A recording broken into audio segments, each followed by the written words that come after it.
एक ना बहुत बड़ा डिफरेंस है पुराने समय के अंदर और आज के समय के अंदर। ठीक है, सबसे पहले जब शादी करने के लिए जाया करते थे पुराने समय के अंदर, तो बजाय कि लड़का कितना कमाता है या कैसा है ये देखने की बजाय लड़के के संस्कारों को देखा जाता था, लड़के के घर के संस्कारों को देखा जाता था। ठीक है, और अब लड़की भी देखने अगर कोई करता था तो लड़की के संस्कार देखे जाते थे, लड़की के घर वालों के संस्कार देखे जाते थे।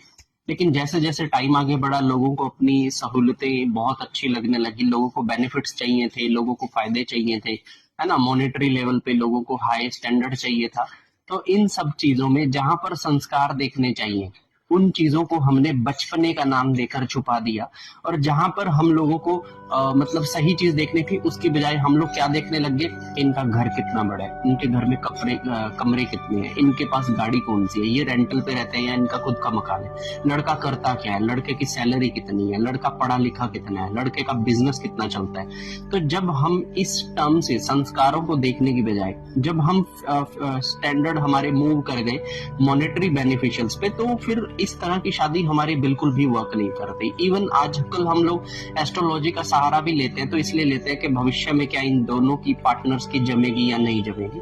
अब देखिए, कई कुंडलियां ऐसी है मेरे पास जहां पे दो पार्टनर्स की मतलब एक कपल की एक दूसरे के साथ कुंडली तो मैच करती है, लेकिन अगर आप उनसे बात करने जाओगे तो उनके बीच में कलेश ही खत्म नहीं होते। ठीक है, तो वो मुझसे पूछते हैं कि भैया हमारी शादी ऐसे क्यों चल रही है। तो आपने शादी जिस बेसिस पे की है ना, तो आपको फायदा भी केवल उन्हीं बेसिस पे मिलेगा। अब अगर संस्कार नहीं है किसी लड़के के अंदर, तो वो आपका पालन पोषण सही तरीके से क्यों करेगा, या फिर किसी लड़की के अंदर अगर संस्कार नहीं है तो वो आपकी और आपके माता पिता की केयर क्यों ही करेगी। अब आप सोच के देखो, आप जिस डिमांड को लेके लड़का या लड़की ढूंढ रहे थे, वो डिमांड तो आपकी पूरी हो गई, लेकिन जो मेन चीज थी उसको आपने भुला दिया।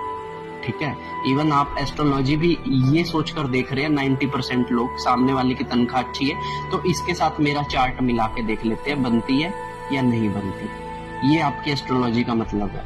आपने संस्कारों से कोई मतलब नहीं है। सामने वाला बड़ी कंपनी में जॉब करता है, वो ड्रिंक करता है फ्राइडे सैटरडे संडे, उसके बहुत सारे रिलेशनशिप से रह चुके हैं, घर वालों में कोई मतलब इस तरह का माहौल नहीं, तो ये सब आपने देखा ही नहीं। आपने क्या देखा कि वो बहुत अच्छी नौकरी करता है बड़े शहर में। तो ये मॉनेटरी टर्म से जब आपने शादी की, तो आपके ग्रह मिल भी रहे होंगे तो भी आपको उनके बेनिफिट्स नहीं मिले।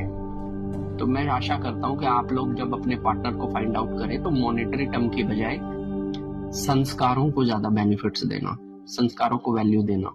ठीक है, क्योंकि यही चीज आपको फायदा देती है। हर हर महादेव।